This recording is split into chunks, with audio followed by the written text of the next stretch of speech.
Oke, assalamualaikum warahmatullahi wabarakatuh. Selamat pagi semuanya. Saya testing kamera dulu ya. Oke, ternyata udah kameranya udah nyala. Oke, mungkin hari ini saya pakainya materi bioenergi regulasi bidang 2018. Tujuannya sebenarnya bioenergi ini kalau bidang khusus ya.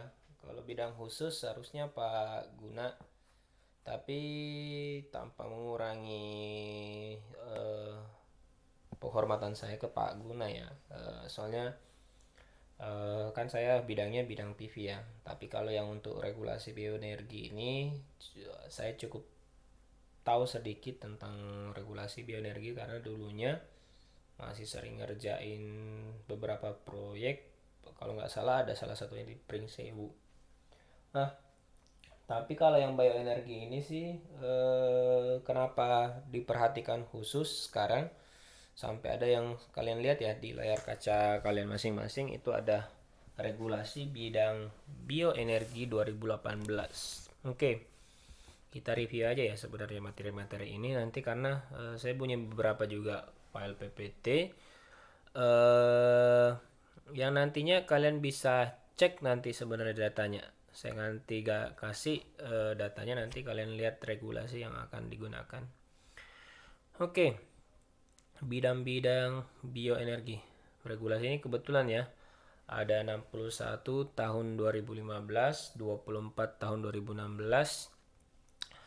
Tapi yang menarik di sini kenapa kelapa sawit itu sering dijadikan bahan regulasi bioenergi. Ini yang akan jadi pertanyaan mendasar nanti ketika orang berbicara tentang bioenergi di Indonesia atau bioenergi di dunia. Rata-rata pasti jatuhnya kelapa sawit gitu. Oke, nanti saya coba jelaskan lebih dalam ya. Karena gini, kalau ngomong masalah energi dunia pasti ya minyak ya. Tapi crude oil, tandan kosong kelapa sawit dan lain-lain itu harus diperhatikan. Beberapa hal yang sering digunakan itu gimana caranya ngubah minyak ini jadi memang sih menghasilkan kekayaan sehingga banyak orang berusaha untuk membuat industri kelapa sawit, tapi efeknya adalah kerusakan lingkungan ya. Contohnya gini, kalau misalnya kalian punya tanah 1 hektar lah, anggaplah 1 hektar, kalian ubah jadi lahan kelapa sawit, otomatis nantinya menghasilkan ya produktif gitu.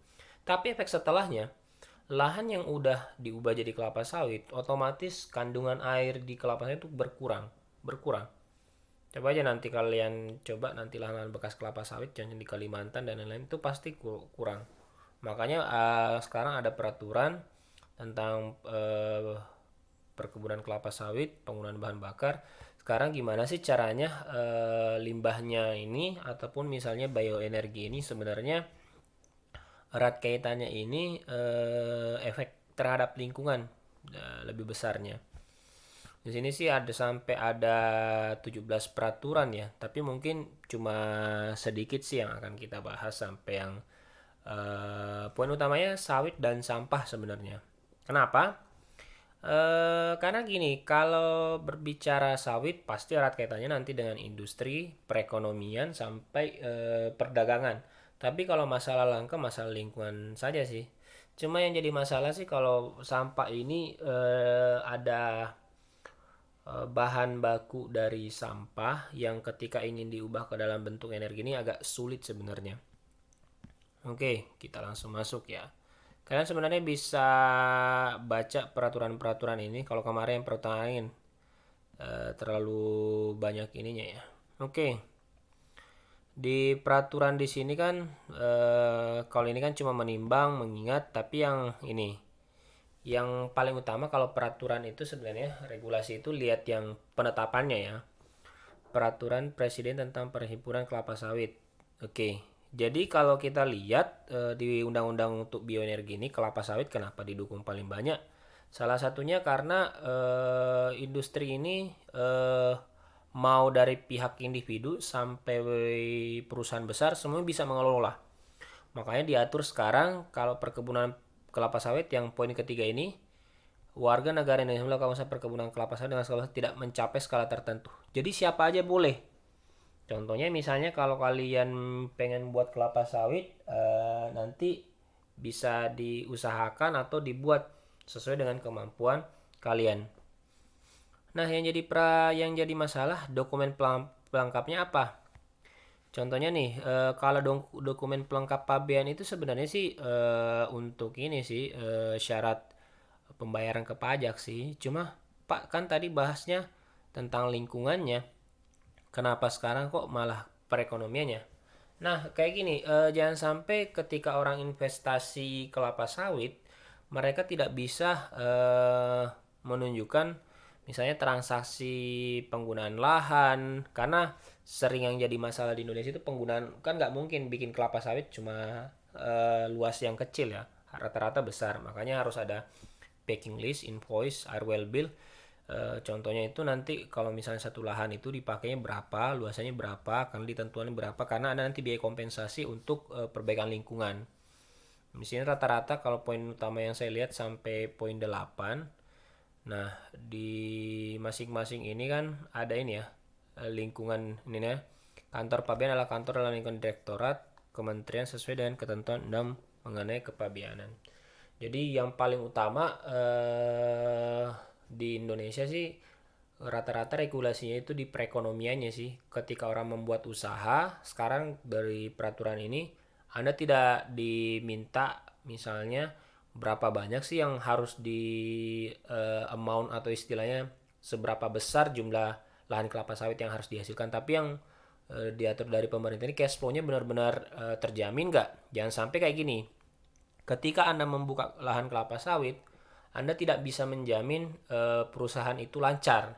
Jadi justifikasi pemerintah itu ketika Anda membuka lahan kelapa sawit atau industri kelapa sawit, yang paling utama perekonomian Anda lancar, istilahnya cash flow-nya, masuknya, invoice bill-nya, dan lain-lain.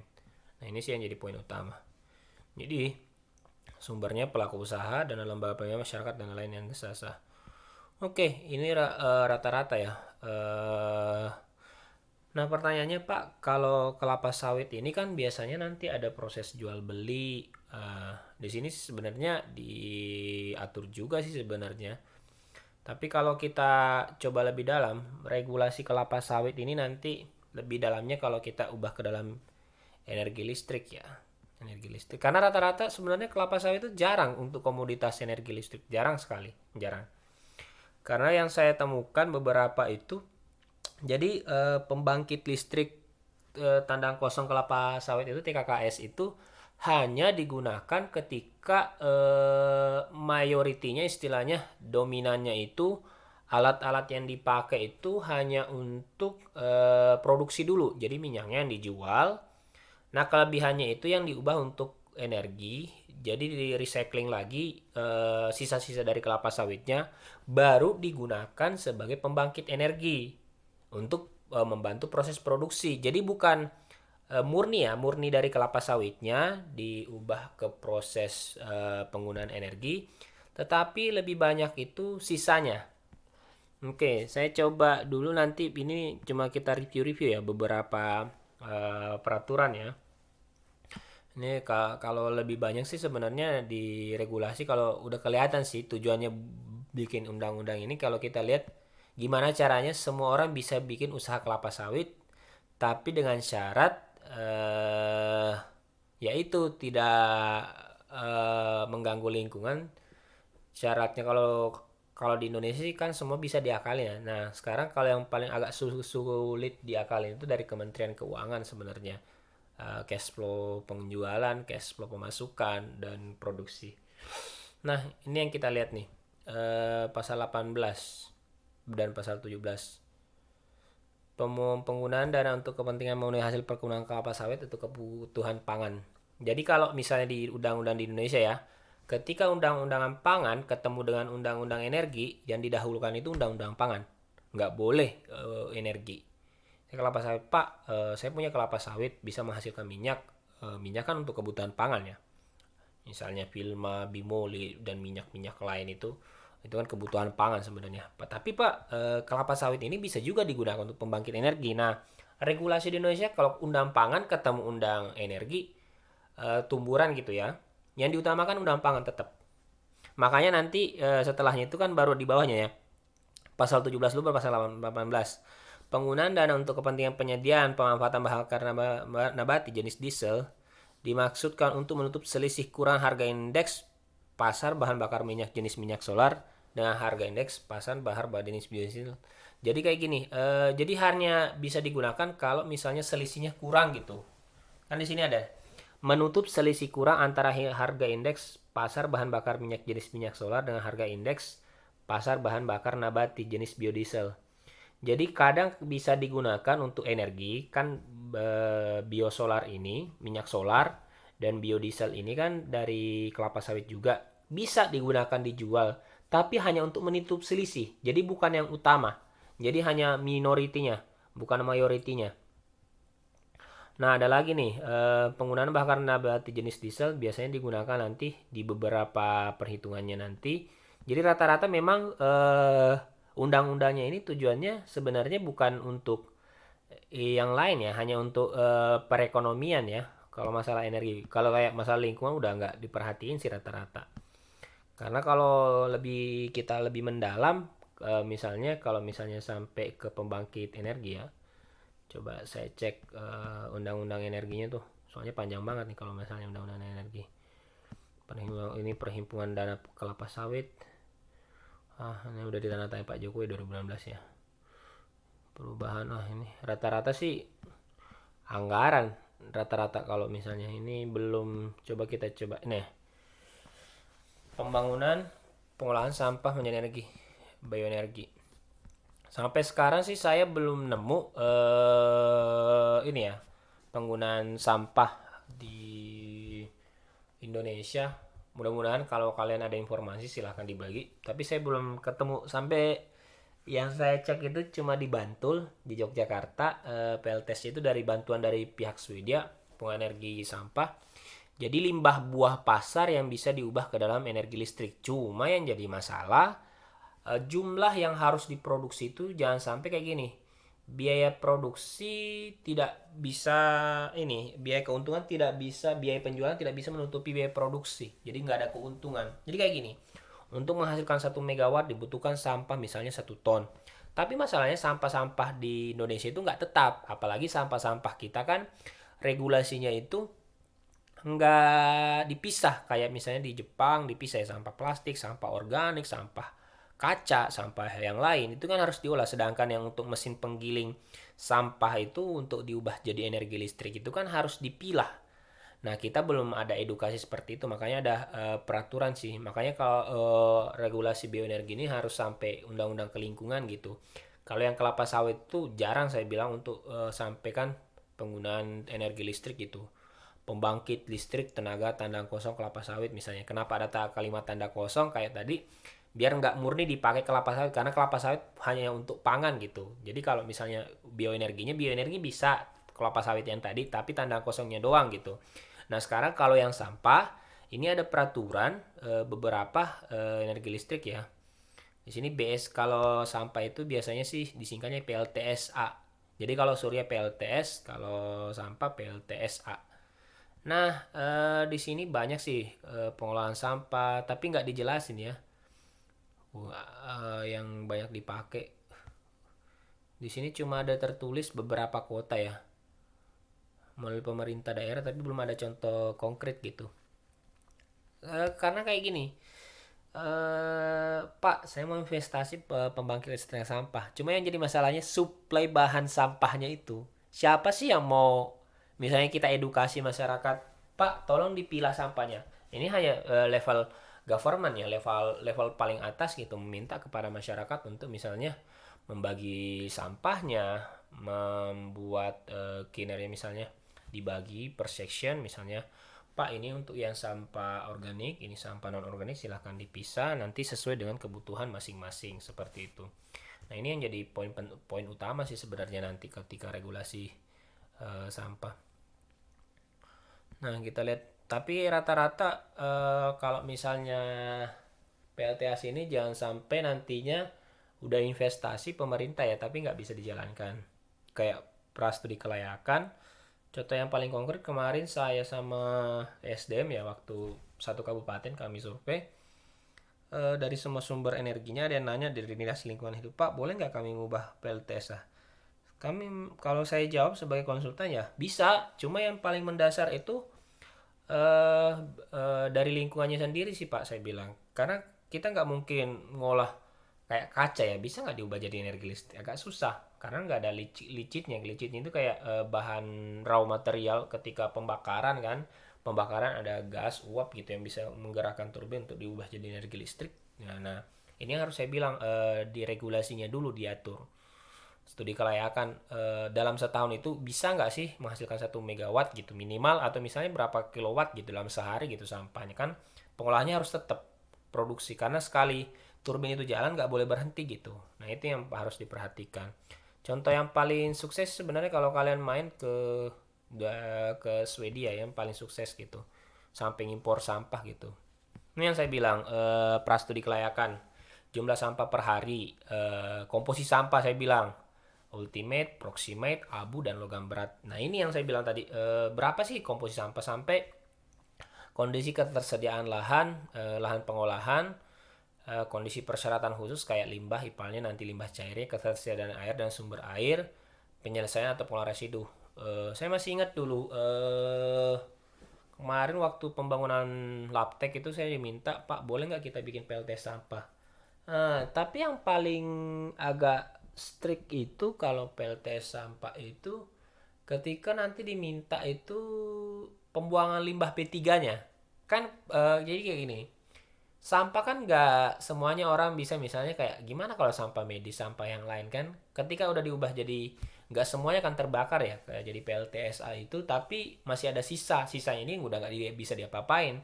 Ada residunya kan yang berbahaya, B3 misalnya esnya, debunya dan lain-lain itu yang harus dikelola. Nah ini yang rata-rata prastudi kelayakan sampah ini yang agak rumit sampai hanya beberapa sih yang sukses. Biasanya sih kalau misal kita bisa kemana-mana urusannya nanti kalau udah sukses, udah layak, ketika mau dijual PLN, paling yang ditanya PLN udah studi kelayakannya udah bener belum, sama kelistrikannya itu udah sesuai belum, nanti sama lagi nanti sampai biaya-biaya nanti yang digunakan dan lain-lain gitu. Nah, kalau misalnya yang lain-lain, kayak ini yang di pasal 10 pembelian tenaga listrik, profil pengelolaan sampah, kalau udah pernah studi kelayakan, jumlah sampahnya, jumlah energi listrik, lokasi dan kapasitas PLTA, rencana commercial operation date-nya nanti. Nah, ini kalau misalnya badan usaha.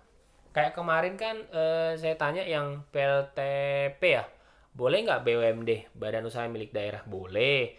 Cuma yang masalah PLT ini kan lingkungan ya. Kalau PLTS A ini enaknya itu mengurai masalah lingkungan, sampah jadi berkurang dari energi. Cuma yang jadi kendala yaitu, oke, ya rencana komersial date-nya, surat penugasan badan usaha milik daerah. Nah ini yang harus disesuaikan rata-rata gimana caranya ngejual di PLN-nya nantinya dan beberapa. Oke, itu sih kalau misalnya rata-rata kayak kemarin ngurusin, saya masih ingat ngurusin jualan listrik PLTS Itera ya ke PLN, yang ditanya paling harga dasarnya aja nanti berapa sih yang keuntungannya, atau misalnya listrik yang bisa digunakan. Kalau PLN urusannya, yang penting listrik Anda berkualitas, terjamin, dan bisa kami langsung salurkan ke gardu Indo kami. Jadi kayak gitu-gitu aja kalau dari PLTS. Oke, ini ya harga pembelian besaran kapasitas PLT yang dijual ke PLN. Oke, beberapa hal pendanaan dan lain-lainnya, dukungan pemerintah. Sebenarnya kalau kalian, Pak boleh nggak kita nanti kalau membangun dan lain-lain, coba kalian state ya, kalau biasanya udah ada nama-nama di sini gubernurnya, berarti udah ada si PLTSA-nya. Cuma nggak tahu yang beroperasi yang mana yang sampai menghasilkan keuntungan sampai penjualan PLN. Contoh yang tadi ya, DKI, Banten, Jawa Barat, Jawa Tengah, Jawa Timur, Sulawesi Selatan, Bali, Sumatera Selatan, dan Sumatera Utara. Biasanya udah ada sih PLTSA-nya. Kalau regulasi berarti mereka udah selesai ya, udah bisa ya. Perjanjian pengolah sampah Biasanya kalau yang di daerah-daerah ini ada badan khususnya nih, tapi bukan regulasinya yang diatur. Misalnya orang-orang yang buang sampah, tapi udah unit pengelola sampah yang mereka yang misahin. Bedanya kalau di luar negeri kan masyarakat ikut berpartisipasi. Kalau sekarang karena masyarakatnya bukan bermasa bodoh ya, tapi regulasinya emang, udahlah buang sampah sembarangan gitu kan. Kalau di Indonesia intinya semua sampah ini dimasukin satu kresek dibersihin, yang penting bersih ya, tapi nggak dipilah. Nanti giliran yang masuk nanti di tukang sampahnya nanti kan di TPA tempat pembuangan akhir, nanti mereka pilah, mereka pilih, nanti mereka yang kelola gitu, seperti itu. Oke, ini penyediaan bahan bakar. Misalnya sih penjualan kayak minyak ya, biofuel. Nah ini yang sering jadi, sebenarnya bukan, saya nggak terlalu paham ya kayak gini ya. Bahan bakar nabati biofuel, biodiesel, 100. Ini sih sebenarnya yang lebih paham ini Pak Wira, Pak Guna, Pak Rian, sama Pak Zen. Cuma saya kebagian menjelaskan ini sebenarnya ada aturan kayak nilai oktan, nilai bahan bakar. Cuma saya kurang terlalu paham. Tapi yang saya pahami kayak yang kayak tadi, penjualan kayak kelapa sawit dan sampah.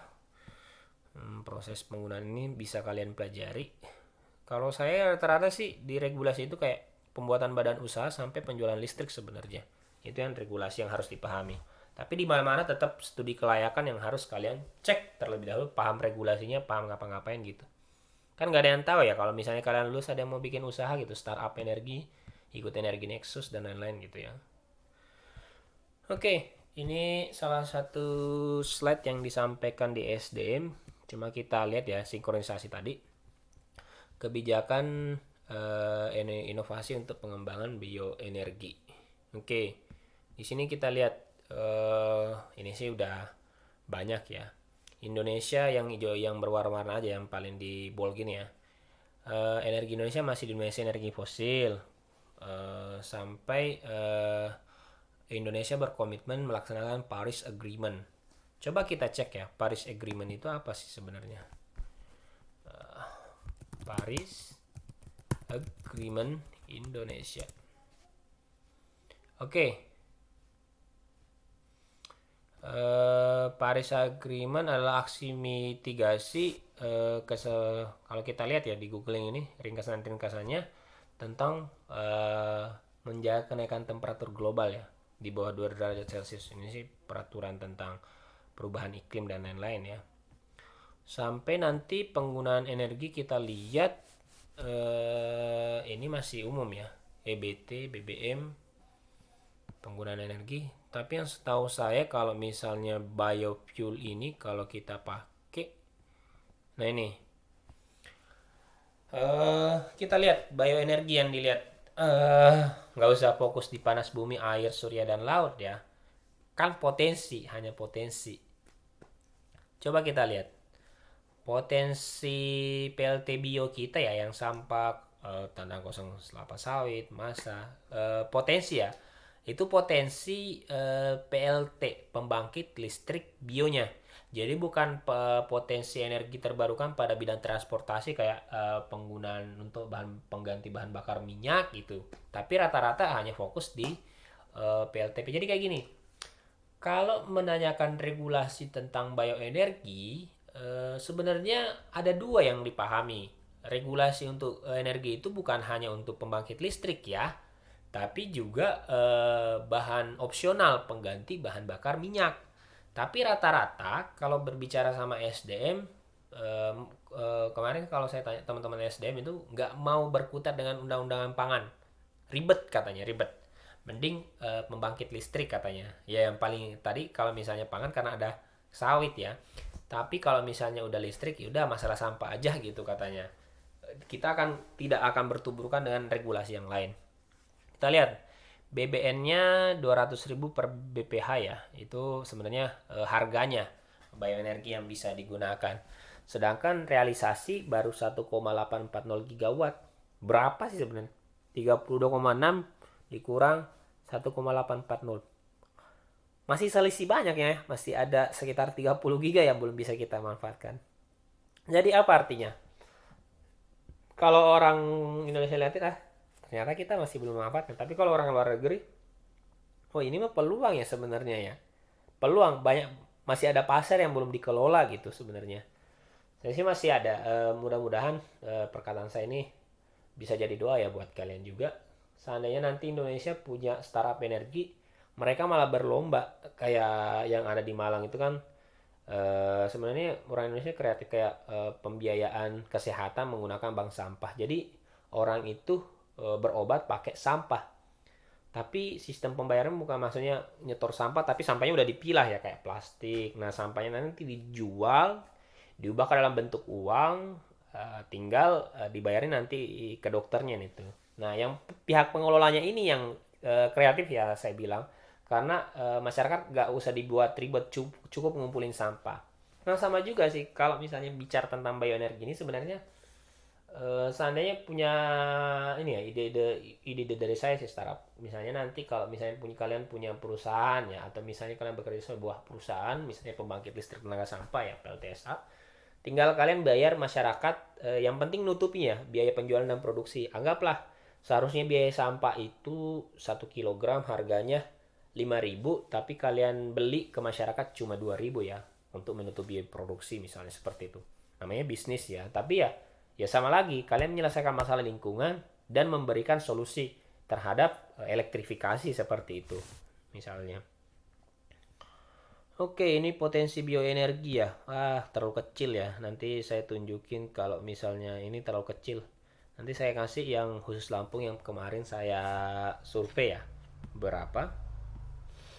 Nah, ini bioenergi, kita lihat biodomestik capaian EBT non listrik, biodiesel, bioenergi. Biodiesel biasanya sih bahan bakar pengganti minyak ya dan lain-lain. Misalnya kalau kalian pakai, kalian bisa gunakan yang lain-lain ya. Nah, target EBT mix biofuel sekarang kita lihat ya. Nah, ini menarik ya. Masih ingat ya, ini kemarin bimbingan Raffi sama Hasbi ya. Saya tanya MTO itu apa ya? Million toil million ton oil equivalent. Kalau di bahasa Indonesia itu jutaan jutaan million ton oil equivalent. Jutaan ton setara dengan oli, setara dengan minyak. Sekarang kita lihat nih, tiga biofuel yang paling banyak yang mana? Kalau kita lihat penggunaannya. Ini target ya, yang ini target ya. Ini target. Ini target yang mau dicapai, yang mau dicapai. Ini yang realisasi. Kita lihat. Biofuel dari 13,8 sudah bisa dicapai 3,4. Bisa. Biomass 8,4 ternyata nggak ada sama sekali nih. Biogas udah ada kepake ya. Biogas ini misalnya contohnya nih kompor ya. Biofuel ini sebenarnya kayak minyak, bahan bakar pengganti ya. Tapi yang listrik ini udah ada ya. Nah, cuma perbedaannya kenapa listrik ini dibedain ya, biomasa sama listrik. Nah, ini jadi sebuah biomasa ini sebenarnya apa artinya? Perbedaan biofuel, biomasa, biogas itu apa sebenarnya perbedaannya nanti? Kita coba ya. Kalian nanti ada kuis setelah ini. Kalian harus kerjakan, kalian harus analisis nanti gimana sih caranya nanti memberikan perbandingan gitu. Sekarang coba kita cek lagi, diperlukan inovasi, akselerasi gitu kan. Prioritas pengembangan, memaksimalkan. Jadi nggak mengganti ya minyak bumi ya, tapi meminimalkan. Jadi karena Indonesia nggak bisa tiba-tiba diminta ganti, mengoptimalkan, dioptimasi penggunaan batu bara sebagai anulan pasukan energi nasional. Loh, masih ada ya batu bara. Mau nuklir sebagai pilihan terakhir. Kalau misalnya energi kita udah habis ya pilihan terakhirnya nuklir. Sebenarnya pakar nuklir banyak. Banyak. Cuma masalahnya itu lagi, masyarakat dan lingkungan. Siapa sih yang mau daerahnya ada lingkungan? Tapi kembali lagi ke bioenergi, ada sih bioenerginya ada. Cuma yang jadi pertanyaan, siapa yang mau make gitu bioenerginya? Siapa yang mau menyelesaikan gitu? Oke, masuk lagi di bioenergi. Nah, sekarang kita lihat nih. instruksi tentang pemanfaatan bahan bakar nabati sebagai bahan bakar lainnya, bukan sebagai pembangkit listrik ya. Sebagai yang sedangkan untuk pembangkit listrik di PP nomor 4 tahun 2016, sedangkan yang instruksi presiden nomor 1 tahun 2006 ya, penggunaan BBN, bahan bakar nabati.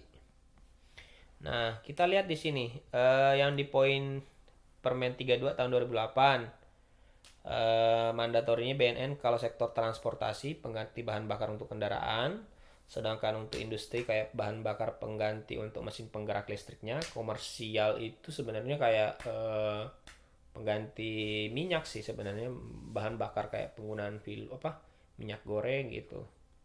Sedangkan yang pembangkit listrik ya kayak tadi sampah. Sedangkan yang Permen 25 tahun 2013 sampai 12 tahun 2015 dan 32 percepatan mandatori. Jadi kayak kalau peraturan itu kayak gini.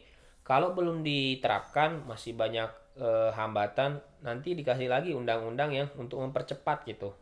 Permennya. Kalau permennya telat gitu ya, permen dikasih lagi sampai nanti permen SDM lagi 2016. Lebih dibuat khusus lagi nih kayak ini.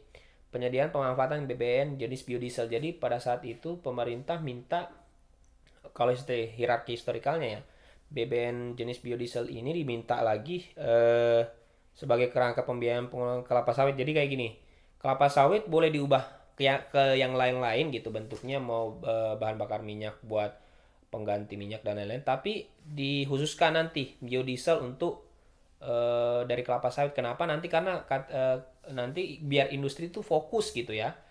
Pemerintah dikejar target untuk bauran energi dan Paris Agreement.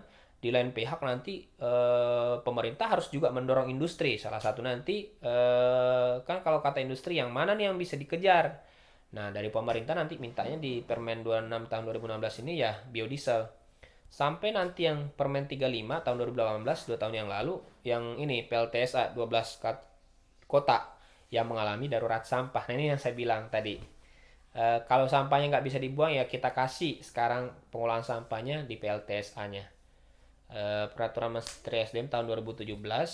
Nah, ini PT PLN wajib membeli tenaga listrik. Cuma ya itu yang saya bilang, PLN itu ketika harus membeli listriknya ya yang jual itu harus memang prastudinya harus benar-benar valid ya. Istilahnya nggak kayak sumber sampahnya itu nggak kurang, yang kayak tadi yang di peraturan tadi studi pelayakan, lainnya dan lain-lain ya. Di sini kan kelihatan ya.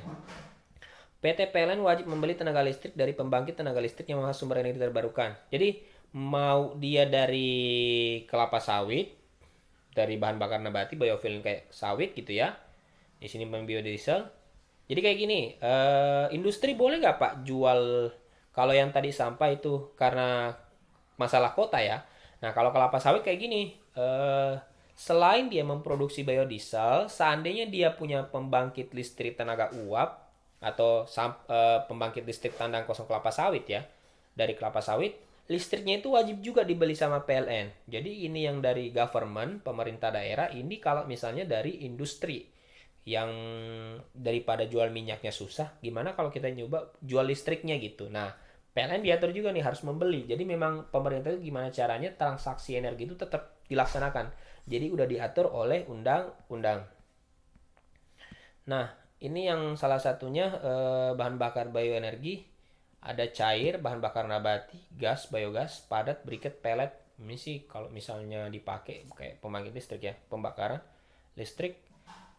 Kalau nabati yang saya bilang tadi digunakan untuk transportasi, tapi emang ada ya kalau kalian mau jualan minyak gitu, selain itu kan ada undang-undang regulasinya. Nanti ketemu lagi sama Pertamina. Kan kalau misalnya jualan minyak saya ini bisa digunakan kok Pak, pembangkit bahan bensin. Tapi siapa sih yang mau make gitu kan? Karena nggak tahu efek kepanjangan nanti kayak gimana. Sekarang yang biogas misalnya nih yang sering dipakai subparsial ada lambang sapi ya, pakai kotoran hewan dimampatkan gitu ya. Nanti setelah itu bisa digunakan untuk pengganti kompor. Di beberapa desa di Jawa Barat saya temukan sebenarnya seperti itu, udah mulai diinisiasi. Sedangkan yang program ketiga, pengembangan pembangkit listrik berbasis bioenergi ini yang tadi PLTSA ya.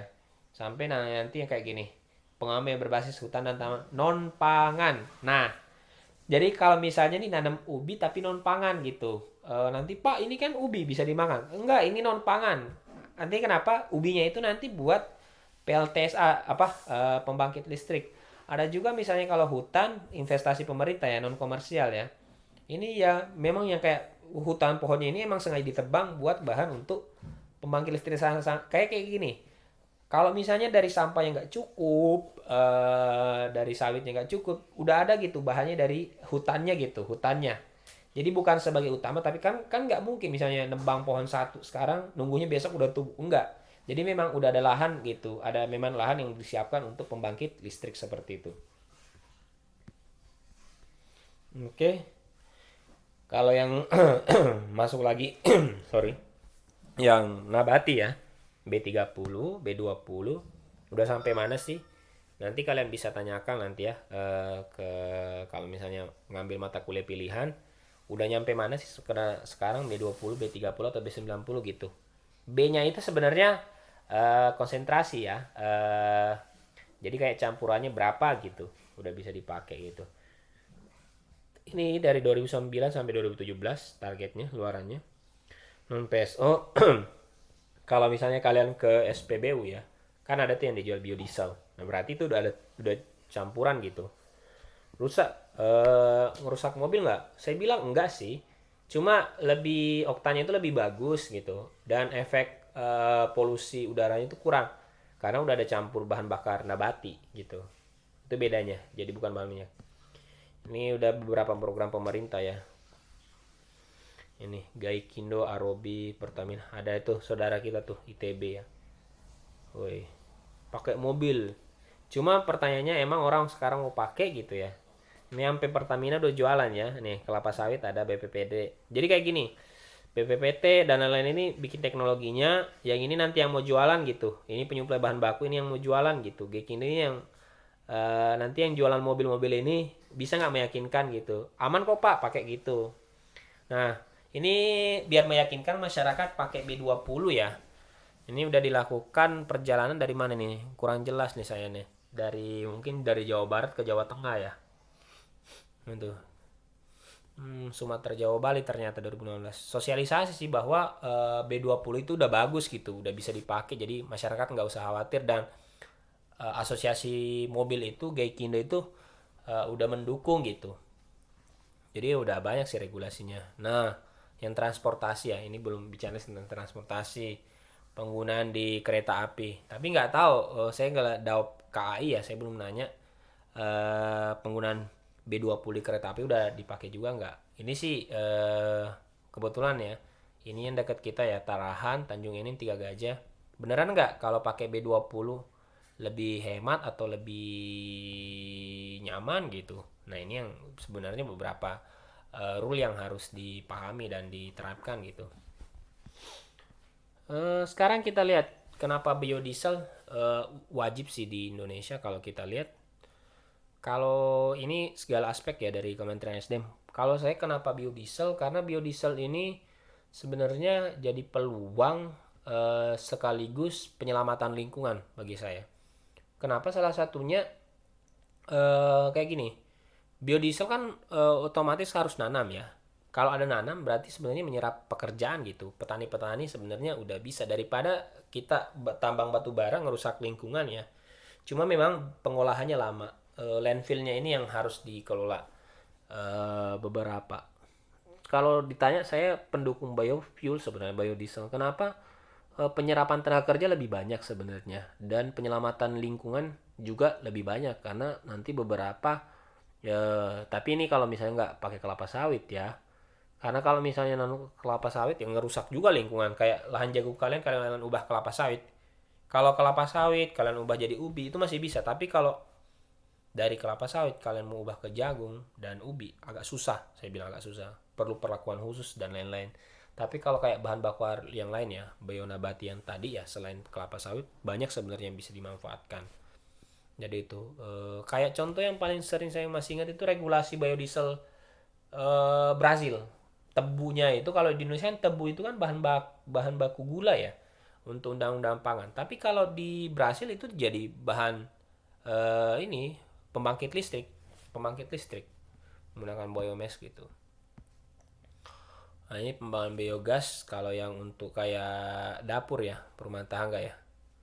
Jadi kebayang nggak? Ada sih kemarin itu saya temen juga yang sedekah energi, kalau kalian buka websitenya ya.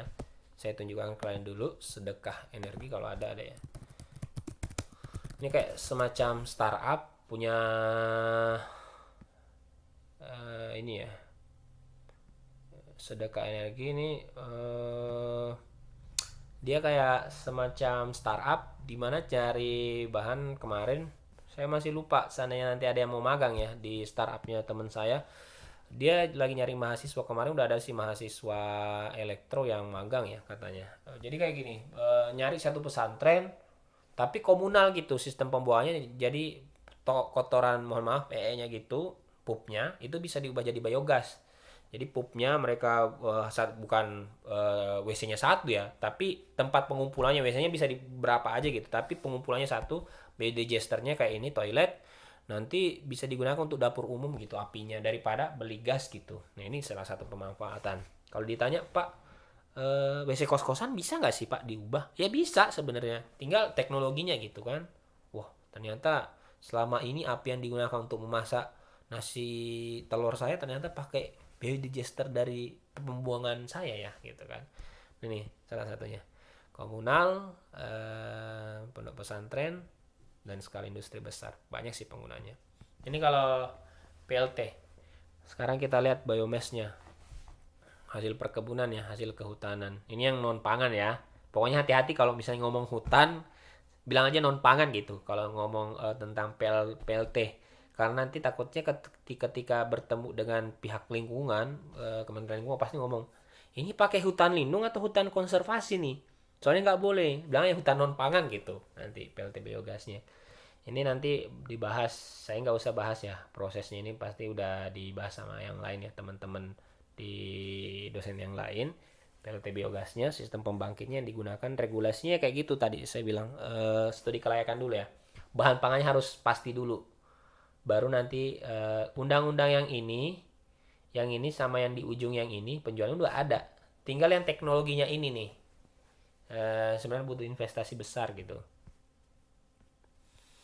Ini yang udah ada kota Surabaya, weh, TPA Benowo Waste to Energy. Bedain zero waste sama waste zero ya, beda. Ini contoh yang Surabaya. Ini LV porong 1,65 sedangkan gasifikasinya 8,31. Kalau ditanya outputnya berapa Pak? Nah ini yang Belitung, CPU Belitung ya, yang bangun Wika ya ternyata. Oh commissioning, tapi kayaknya udah dibuat lah ini, udah jadi karena udah tahun 2020 gitu. Ini hutan untuk energi listrik ke Sumba Barat, Sumba Iconic Island, udah ada beberapa yang bisa dipakai. Oke, ini yang lain uji B30, palm oil, ngomong palm oil berarti kelapa sawit lagi gitu. Oke, nah ini yang beberapa udah sampai penggunaan bioenergi. Ini yang listrik ya, PT Biogas Pome Lamandalu, Sumatera Selatan, sampah. Tapi lihat ya, ternyata rata-rata apa? On grid atau off grid?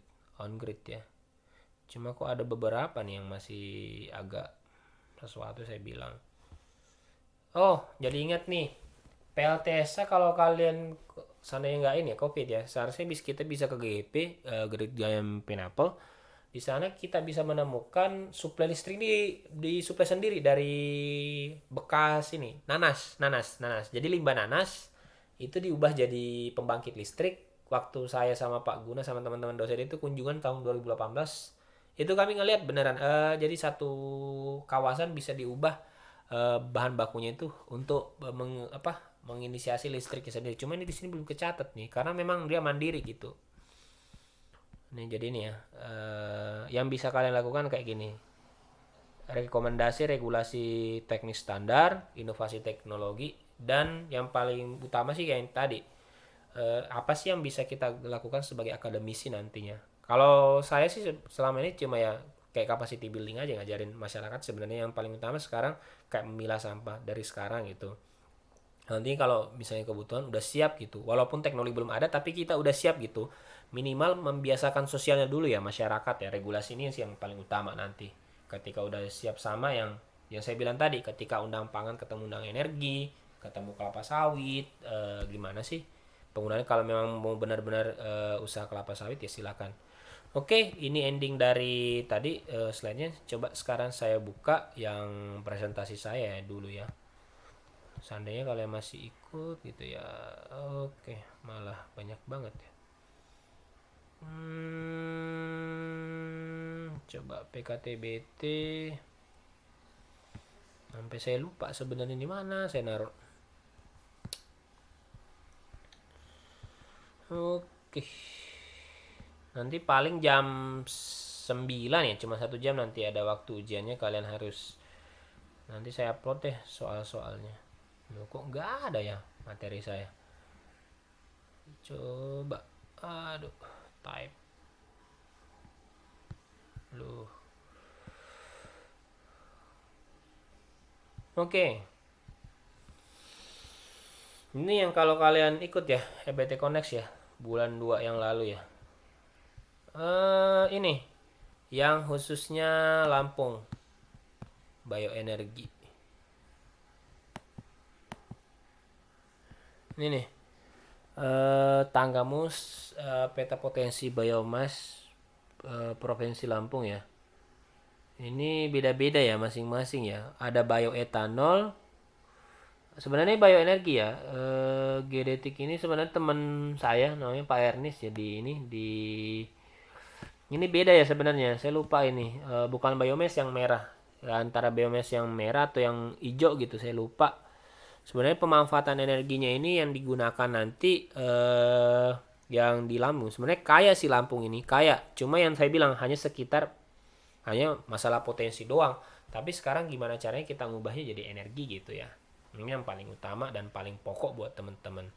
Oke, saya baru kepikiran sih nanti tugasnya kalian ngitung regulasinya nanti. Saya bagi kelompok mungkin sekitar 3 orang, atau apakah tugas individu, tapi dihitung aja jam 9 ya.